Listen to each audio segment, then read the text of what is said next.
জয় শ্রীকৃষ্ণ।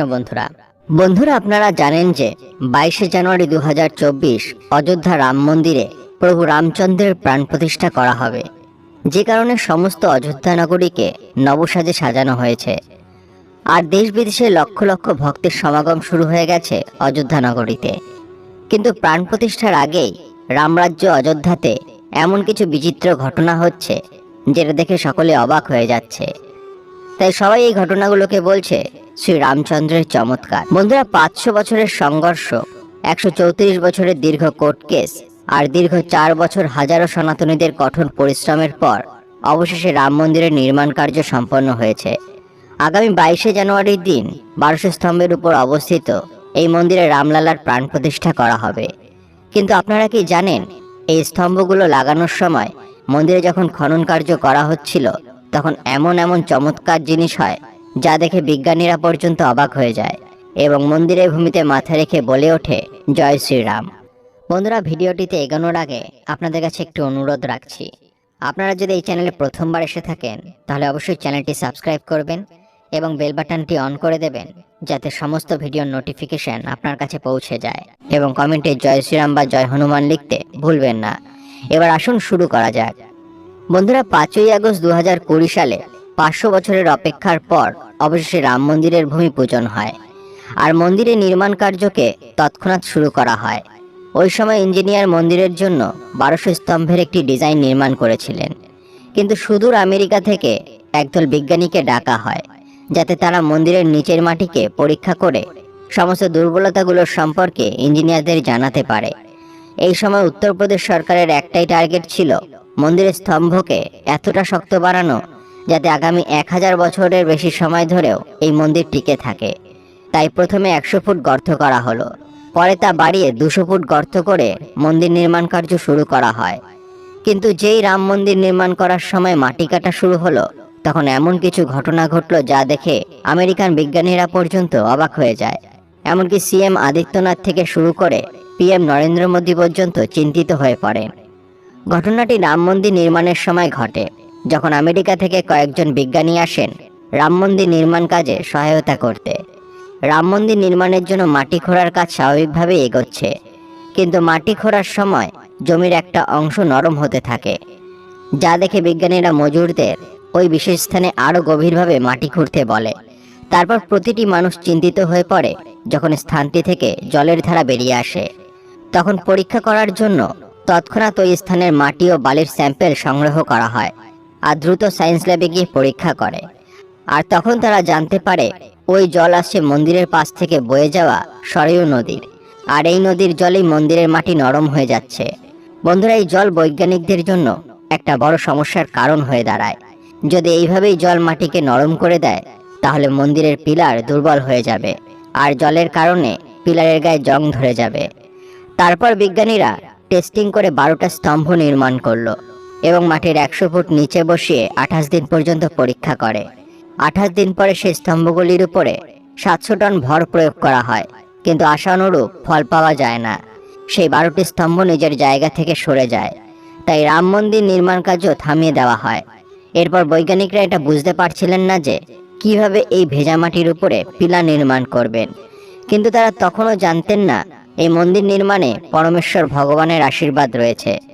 অবশেষে কোনো উপায় না পেয়ে বৈজ্ঞানিকরা অযোধ্যাবাসীর সঙ্গে শ্রীরামচন্দ্রের পূজা অর্চনা শুরু করে, কারণ প্রতিটি অযোধ্যাবাসী জানতেন যদি সরয়ূ নদীর জল ধারা না থামে তাহলে মন্দির নির্মাণ কার্য শুরু করা সম্ভব নয়। আর ঠিক তখনই ভক্তদের আস্থা রেখে শ্রীরামচন্দ্র তাদের পথ দেখালেন। আর ইন্ডিয়ান ইনস্টিটিউট অফ টেকনোলজির যে ব্যক্তিরা এই প্রজেক্টে কাজ করছিলেন তাদের মাথায় হঠাৎ একটা বুদ্ধি আসে। তারা এই ভেজা মাটিতে বসানোর জন্য উপযুক্ত পিলার নির্মাণ করার পদ্ধতি বার করেন। এই ঘটনা দেখে যে বিজ্ঞানীরা যে কোনো বিষয়ে কারণ বের করে তারা পর্যন্ত ভগবান রামচন্দ্রের ভক্ত হয়ে যান, আর তারাও রামলালার মন্দিরে দৈবিক শক্তি অনুভব করলেন। আর তারপর মন্দির নির্মাণের কাজ পুনরায় শুরু হয়ে গেল। তবে বন্ধুরা, এটা সবে শুরু ছিল। এরপর যখন বিজ্ঞানীরা পিলার বসানোর জন্য মন্দিরের নিচের মাটিতে 200 মিটার গভীর গর্ত করলেন তখন তারা এমন কিছু পেলেন যা দেখে তারা আশ্চর্য হয়ে গেলেন।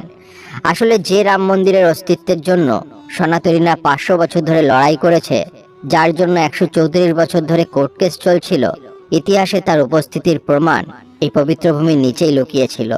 হ্যাঁ বন্ধুরা, মন্দির নির্মাণের সময় 200 ফিট খোঁড়া গর্তের নিচে পুরনো রাম মন্দিরের বেশ কিছু প্রমাণ পাওয়া যায়, যার মধ্যে অনেক মূর্তি ও স্তম্ভ ছিল। কিন্তু এবার প্রশ্ন হলো, রাম মন্দিরের নির্মাণ কে করেছিলেন? কি করে বাবর রাম মন্দিরকে ভেঙে তার জায়গায় বাবরি মসজিদ বানিয়েছিল?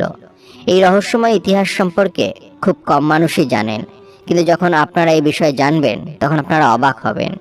আর আপনাদের মুখে আসবে কেবল একটি মাত্র নাম, জয় শ্রীরাম। বন্ধুরা, রাম মন্দিরের ইতিহাস অনেক পুরনো।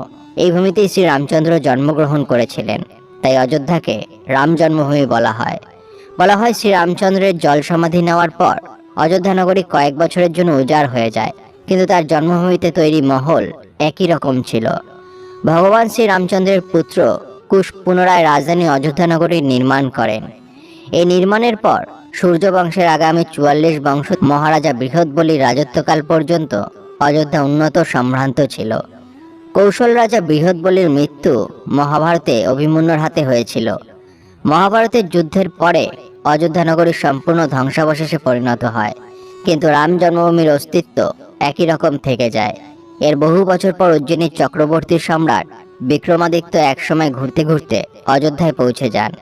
তিনি এতটাই ক্লান্ত ছিলেন যে তিনি তার সৈন্যদলের সঙ্গে সরয়ূ নদীর তীরে আম গাছের তলায় বিশ্রাম করছিলেন।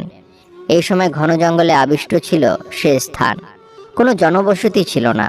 রাজা বিক্রমাদিত্য এই ভূমিতে কিছু চমৎকার দেখতে পান।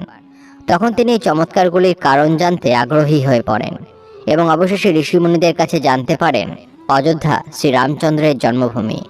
তখন রাজা বিক্রমাদিত্য অযোধ্যায় সরোবর কূপ ও রাম মন্দির নির্মাণ করলেন। কথিত আছে তিনি 84টি কালো স্তম্ভের উপরে বিশাল রাম মন্দির নির্মাণ করিয়েছিলেন। এই মন্দিরে অদ্ভুত সুন্দর রাম মূর্তি স্থাপন করা হয়েছিল।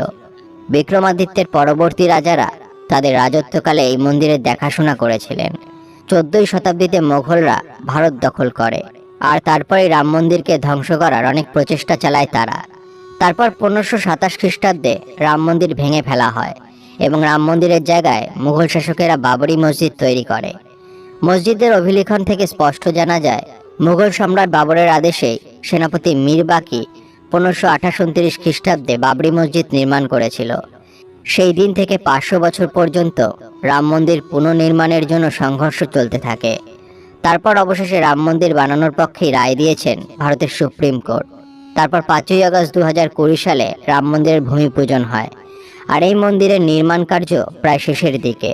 আর এই 22শে জানুয়ারি সবার প্রতীক্ষার অবসান ঘটিয়ে রামলালা বিরাজমান হতে চলেছেন অযোধ্যায় আরও একবার। তারপর 24শে জানুয়ারির দিন রাম মন্দিরের উদ্বোধন হবে। বন্ধুরা, রাম মন্দিরের সঙ্গে জড়িত আরও একটি রোমাঞ্চকর কথা হলো মন্দিরের গর্ভগৃহের ঠিক 200 ফুট নিচে একটি টাইম ক্যাপসুল রাখা হয়েছে। আপনারা হয়তো ভাবছেন এই টাইম ক্যাপসুল কি? আসলে টাইম ক্যাপসুল হলো বিশেষ পদ্ধতিতে নির্মাণ করা এক ধরনের কন্টেনার। যে কোনো ধরনের প্রাকৃতিক দুর্যোগ ও আবহাওয়া সহ্য করে এর মধ্যে রাখা যে কোনো জিনিসকে কয়েক হাজার পর্যন্ত অক্ষত অবস্থায় রাখা যায়। আর রাম মন্দিরের নিচে অবস্থিত এই টাইম ক্যাপসুলে একটা তাম্রলিখন রাখা হয়েছে। এই তাম্রলিপিতে রাম মন্দিরের ইতিহাস, ভূমি পূজনের তারিখ ও সেই দিনে উপস্থিত বিশিষ্টজনের নাম লেখা রয়েছে। কারণ ভবিষ্যতে যদি কখনো রাম মন্দিরের জমিকে নিয়ে প্রশ্ন ওঠে, তখন এই টাইম ক্যাপসুল একটি ঐতিহাসিক নথিপত্রের কাজ করবে। বন্ধুরা, ভিডিওটি দেখে যদি ভালো লাগে তাহলে অবশ্যই একটি লাইক করবেন এবং সবাইকে শেয়ার করবেন যাতে তারাও ভিডিওটি দেখে উপকৃত হয়।